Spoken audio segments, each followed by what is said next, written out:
Hi guys, welcome to Petroleum Downstream Crash Course. Let's talk about hydrotreating today. And in our last videos, we have actually seen how the crude distillation unit separates out desalted feeds into the various fractions.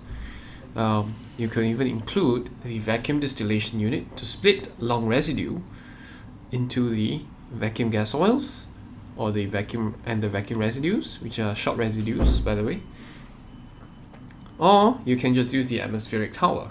Now these are just two schemes. This is light naphtha and some gases, heavy naphtha, kero, blah blah blah. Okay.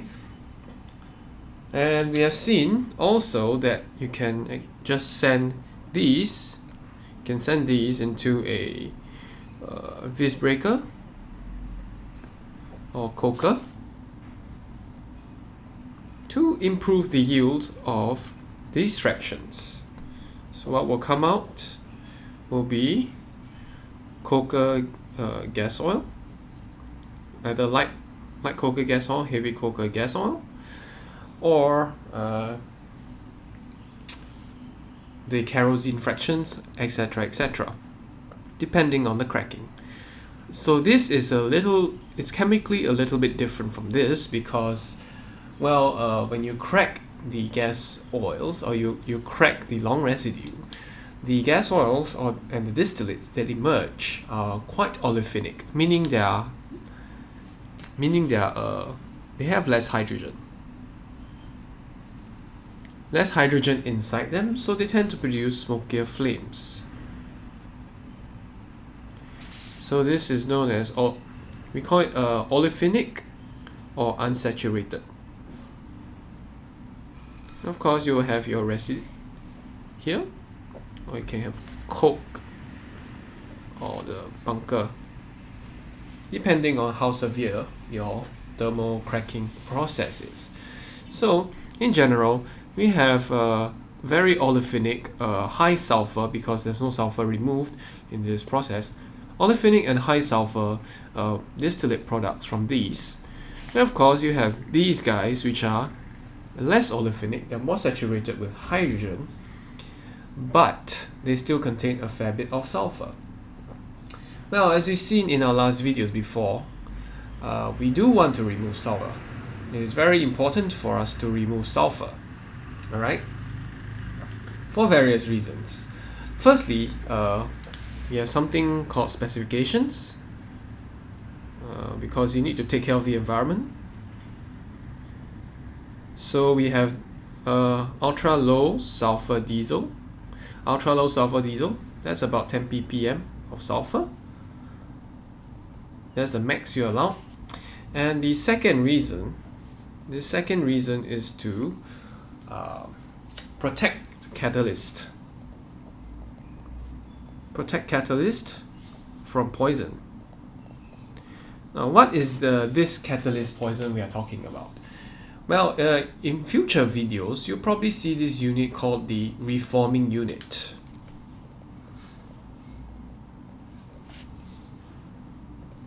Now, this reforming unit, what it basically does is that it increases the octane number of petrol or gasoline. And it is very important. It's very important that you remove sulfur from the feed to this reforming unit so that it doesn't poison. How high must the purity be? It must be sometimes as low as 0.5 ppm. So effectively, if you want to protect your catalyst from poison, you'll kind of meet your specs already. Yeah.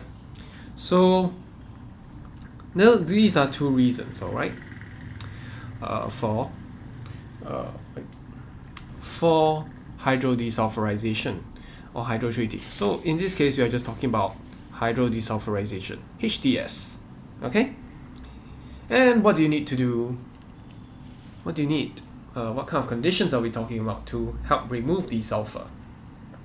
We're talking about a very high temperature, high enough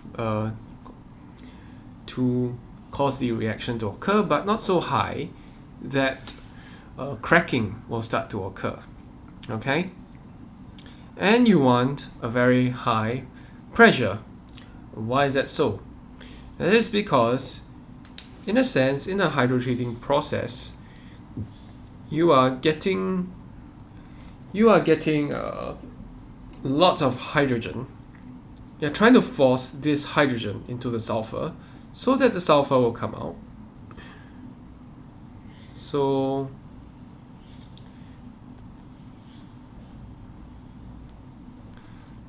let's say you have some oil that's high in sulfur. You want to remove it. Okay, so the hydrogen is being forced.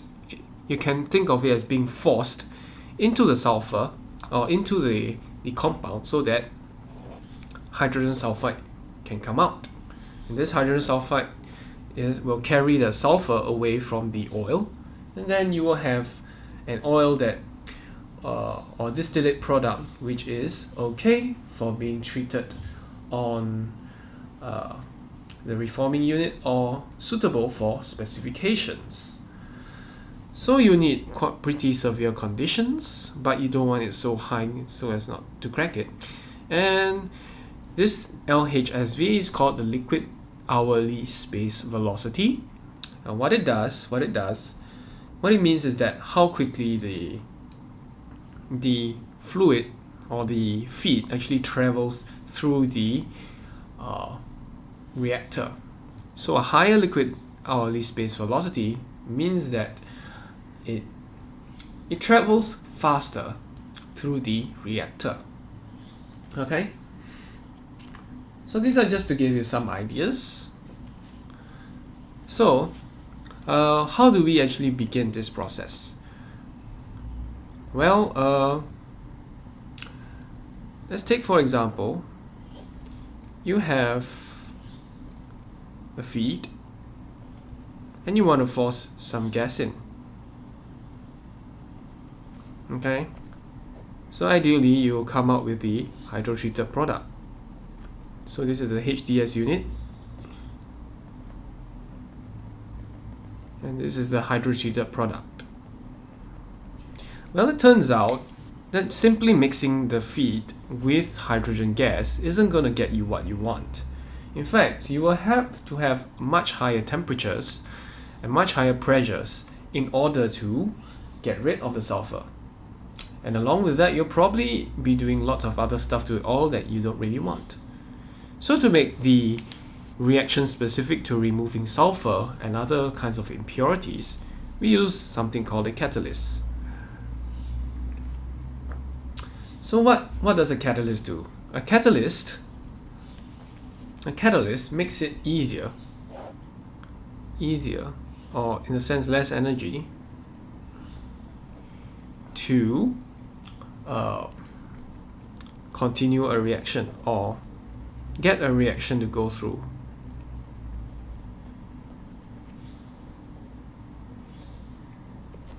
Okay? So when you subject oil, let's say you have this very simple compound. Now let me put this.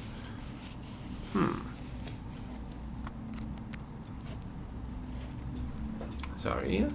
So you have this very simple compound. So this can be representing, some of the oil products that come through. So R is basically a very long chain. But you have some of these compounds that go through the hydrotreater, and you want to subject it to hydrogen, right? So a number of things can happen to this compound. Well, firstly, of course, your hydrotreating is a success. And this happens, right? So hydrogen sulfide will come out. Or you might actually just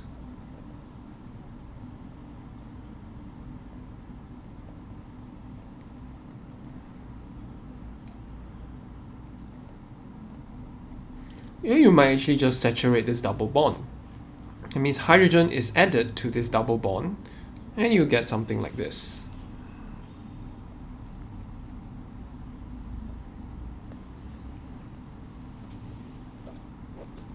Alright. Now sometimes we don't want to saturate too much of the hydrogen bonds because it was wasting hydrogen.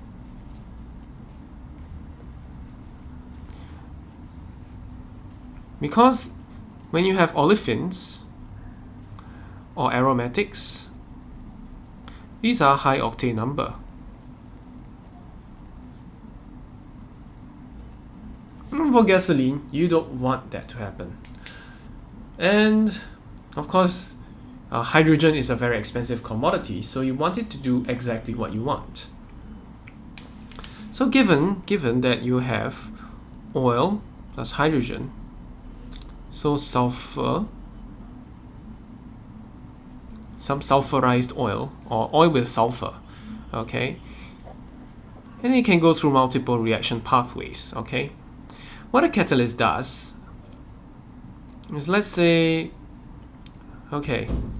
going through these three pathways has some barrier to it, like a mountain.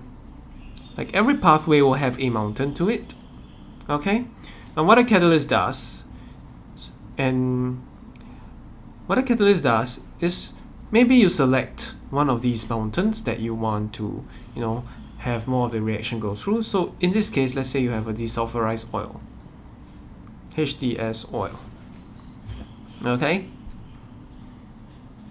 so if let's say you have an equal probability of each of these happenings, the reaction will tend to go through the easiest route. And what a catalyst does is basically tunnel. Let's say you have a tunnel through this mountain so that it's easier to get from point A here to point B here. And in doing so, the selectivity of reaction increases. Okay? So, what kind of catalyst does this? In literature, we have a mixture of cobalt sulfide and molybdenum sulfide. And now, how does it actually work? Well, there's one hypothesis, all right?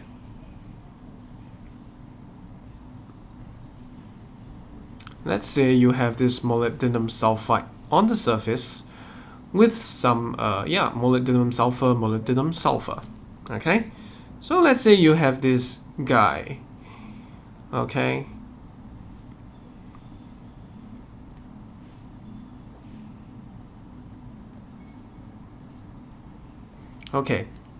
just to explain simply, this is some carbons here. This is the sulfur you want to get rid of. All right, so let's say this is a very hydrogen-rich environment, as is expected in a hydrotreating catalyst or hydrotreating reactor. So this hydrogen will come and combine with this sulfur to form H2S.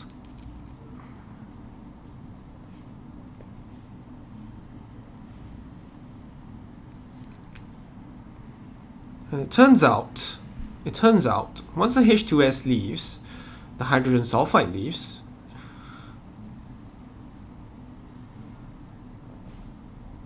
there is a vacancy. Okay, a vacancy for another sulfur. So this vacancy can be filled by this sulfur over here. So this sulfur here will be going here, and another hydrogen will come and combine with these two ends, so that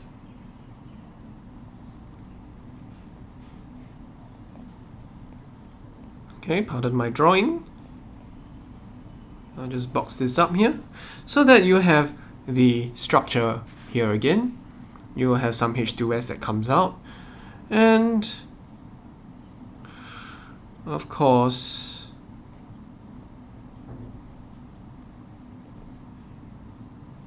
you have your desulfurized oil.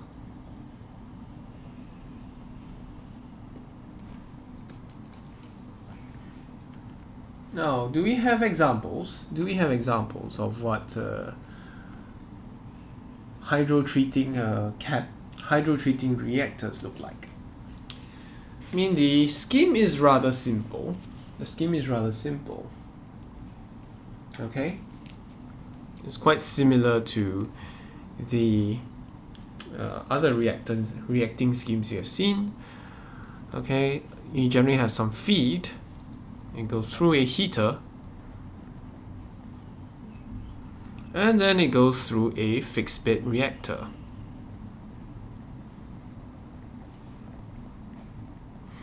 And what's inside this fixed bed reactor? Well, there will be a bed with a lot of catalyst particles inside, where you can find your cobalt or molybdenum sulphides. Okay, they will probably be in a granule or powder form. Why are they in powder form? It is to increase the surface area, because this reaction will probably happen on the surface. And this is a hypothesized reaction mechanism. Alright, so this reaction, the catalytic reaction, only occurs at the surface of the catalyst, so you want to have it in powder form. Alright, that maximizes surface area. Now, once this is done, okay, so this is feed and hydrogen, right? Once this is done, then you'll need to separate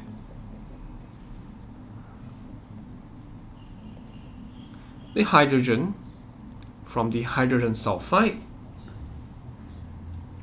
and you will have to collect your desulfurized oil.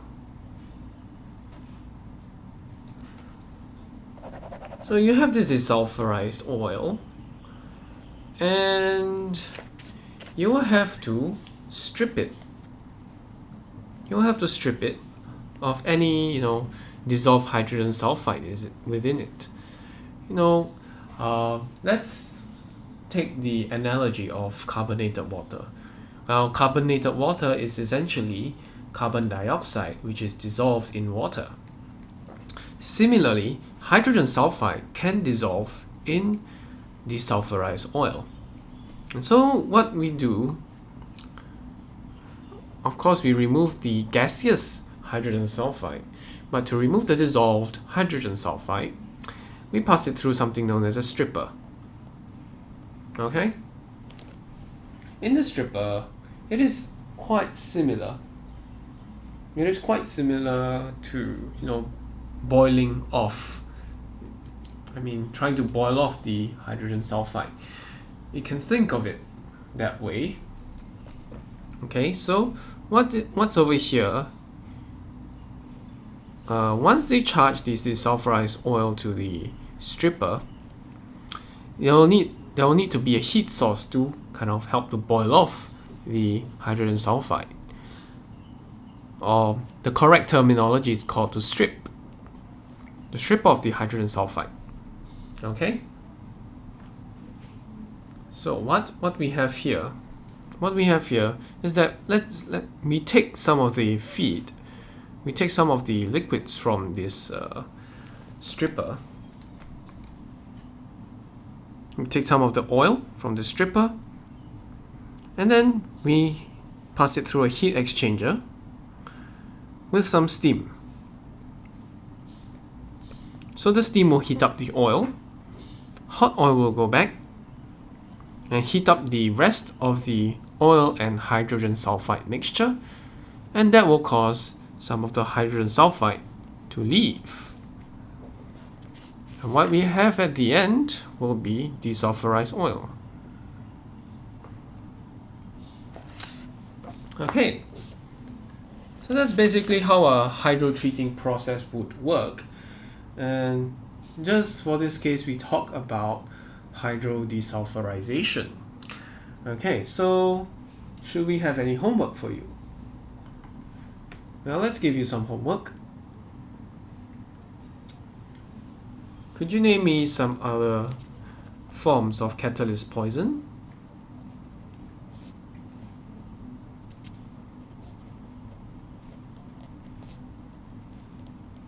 found in oil. Going to do some research. I'm going to do some research and post the answers in the comment section. Okay? I mean, I'll go through some of the other poisons, but it'll be good for you to do your own research and find out what kind of reaction each of these poisons actually affect, and name the catalyst as well. Alright, so that's all I have for you. Thanks for watching this video on hydrotreating, hydrodesulfurization. Hope to catch you again next time. Bye!